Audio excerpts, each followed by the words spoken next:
یہ صحیح مسلم حدیث نمبر 673 میں آپ کو یہ حدیث مل جائے گی۔ عبداللہ بن عمر کہتے ہیں کہ جس وقت اولین مہاجرین قبا کے قریب عصبہ جگہ پر رسول اللہ صلی اللہ علیہ وسلم کی آمد سے پہلے آئے تو ان کی امامت سالم مولا ابو حذیفہ کرواتے تھے۔ ان کا نام سامل تھا، مولا ابو حذیفہ اس لیے کہتے ہیں کہ ابو حذیفہ نے انہیں آزاد کر دیا تھا اپنے غلام کو، اس لیے وہ مولا ہو گئے ابو حذیفہ کے۔ تو وہ امامت کرواتے تھے کیونکہ آپ کو سب سے زیادہ قرآن مجید یاد تھا۔ بخاری 660۔ نمبر 2، اگر مجبوری کی بنا پر حافظ کے ساتھ کسی اور کو قبر میں دفن کرنا پڑے تو قبلے کی جانب حافظ کو اور اس کے پیچھے دوسری میت کو دفن کریں گے۔ یہ دوسرا فائدہ ہے۔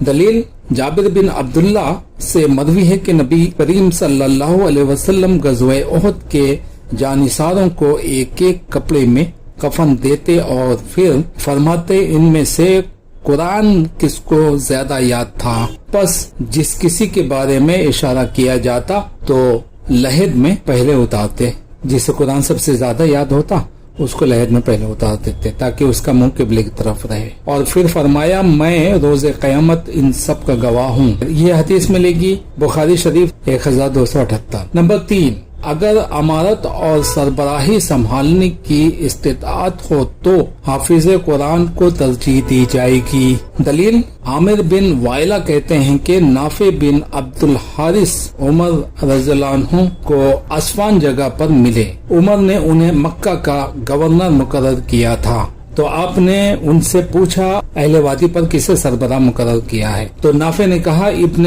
ابزی کو۔ عمر نے کہا وہ کون ہے؟ نافع نے کہا وہ ہمارے غلاموں میں سے ایک غلام ہے۔ عمر نے کہا تم نے غلام کو ان کا سربراہ بنا دیا؟ نافع نے کہا وہ قرآن کا قاری ہے۔ ہمارے معاشرے میں حافظ کہا جاتا ہے، عرب میں قرہ کہا جاتا تھا، قاری یہاں حافظ کہتے ہیں۔ وہ قرآن کا قاری ہے یعنی قرآن کا حافظ ہے اور انہیں فرائض اور وراثت کا علم بھی ہے۔ اس پر حضرت عمر نے کہا کہ تمہارے نبی نے سچ کہا ہے، بے شک اللہ تعالیٰ اس کتاب کی وجہ سے کچھ لوگوں کو عزت نوازتا ہے اور کچھ لوگوں کو ذلت سے۔ صحیح مسلم 817۔ آخرت میں حافظ کو ملنے والی امتیازی خوبیاں یہ ہیں۔ دنیاوی فائدے بتا دیے ہیں، اب آخرت کے فائدے سن لو۔ حافظ قرآن کا جنت میں ٹھکانہ وہاں ہوگا جہاں وہ آخری آیت پڑھے گا۔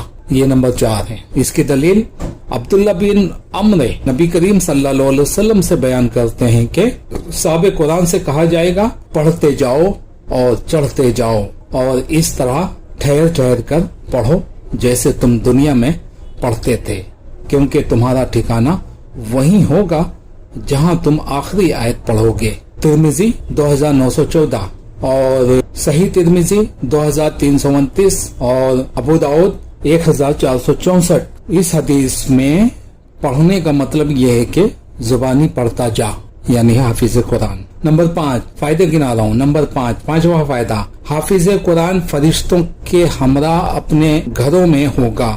عائشہ رضی اللہ عنہا سے مروی ہے کہ رسول اللہ صلی اللہ علیہ وسلم نے فرمایا اس شخص کی مثال جو قرآن پڑھتا ہے اور قرآن کا حافظ بھی ہے تو وہ نیک محرر فرشتوں کے ہمراہ ہوگا، اور جو شخص قرآن پڑھتا ہے لیکن قرآن پڑھنا اس کے لیے مشکل ہو جاتا ہے تو اس کے لیے دوہرا اجر ہے۔ بخاری 4653، مسلم 798۔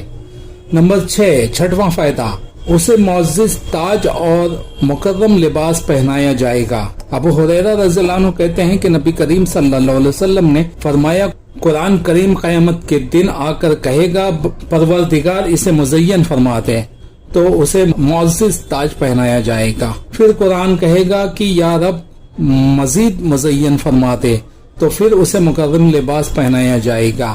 پھر قرآن کہے گا یا رب اس سے راضی ہو جا، تو اسے کہا جائے گا پڑھتا جا چڑھتا جا، اور ہر ایک کے پڑھنے پر اس کا حسن دوبالا ہوتا جائے گا۔ اسے ترمذی 2915 نے روایت کیا ہے اور اسے حسن صحیح قرار دیا ہے، اور علامہ البانی نے اس کو صحیح ترمذی 2328 میں حسن کہا ہے۔ 7واں فائدہ، قرآن پڑھنے والے کے لیے قرآن اللہ تعالیٰ کے ہاں شفاعت کرے گا۔ دلیل ابو امامہ باہلی کہتے ہیں کہ میں نے رسول صلی اللہ علیہ وسلم سے سنا، آپ فرما رہے تھے قرآن پڑھو کیونکہ یہ قرآن پڑھنے والوں کے لیے روز قیامت سفارش بن کر آئے گا۔ تم سورہ بقرہ اور آل عمران پڑھو، یہ روز قیامت آئیں گے، گویا کہ یہ دو بادل ہیں یا دو صاحبان یا اڑنے والے دو پرندوں کے جھنڈ ہیں، یہ اپنے پڑھنے والوں کے لیے تکرار کریں گی۔ تم سورت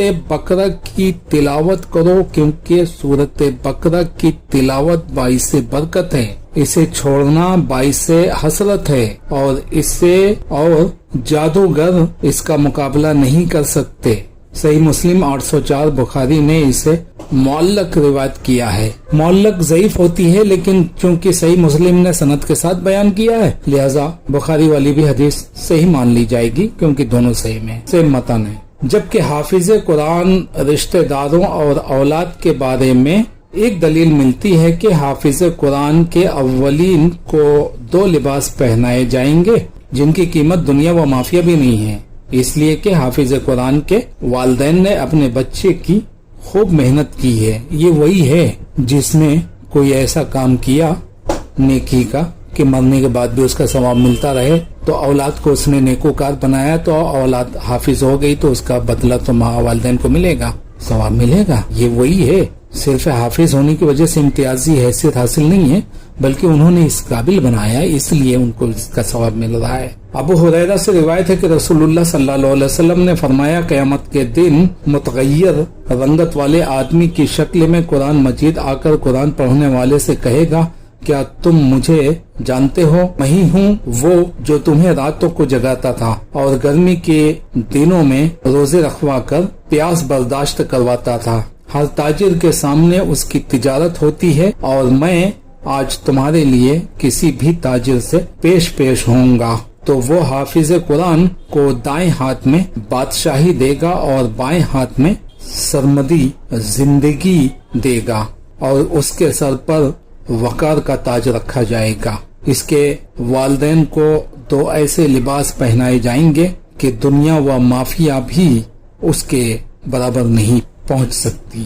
تو والدین کہیں گے پروردگار یہ ہمارے لیے کہاں سے؟ تو انہیں کہا جائے گا کہ تم نے اپنے بچوں کو قرآن کی تعلیم دی، اس کے عوض تم کو یہ ملا۔ طبرانی نے اسے معجم الاوسط جلد 6 صفحہ 51 میں روایت کیا ہے۔ اسی طرح بریدہ کہتے ہیں کہ رسول اللہ صلی اللہ علیہ وسلم نے فرمایا جو شخص قرآن کریم پڑھے اور پھر اس کے احکام سیکھے اور اس پر عمل بھی کرے تو اللہ تعالیٰ اس کے والدین کو نور کا تاج پہنائے گا، اس کی روشنی سورج جیسی ہوگی۔ اس کے والدین کو 2 ایسے لباس پہنائے جائیں گے کہ پوری دنیا میں بھی اس کے برابر نہ پہنچ سکے۔ تو والدین کہیں گے کہ پروردگار یہ ہمیں کس کے عوض پہنایا گیا ہے؟ تو انہیں کہا جائے گا کہ تمہارے بچوں کے قرآن سیکھنے کی وجہ سے۔ حاکم جلد 1 صفحہ 756 نے اسے روایت کیا ہے۔ یہ دونوں حدیثیں ایک دوسرے کو حسن درجے تک پہنچا دیتی ہیں۔ اس بارے میں مزید آپ سلسلۃ الصحیحہ 2829 کا مطالعہ کریں۔ یہ ہیں حافظ کی خصوصیات۔ ان میں ضروری نہیں ہے کہ وہ پورے قرآن کا حافظ ہو تبھی یہ خصوصیات حاصل ہوں گی۔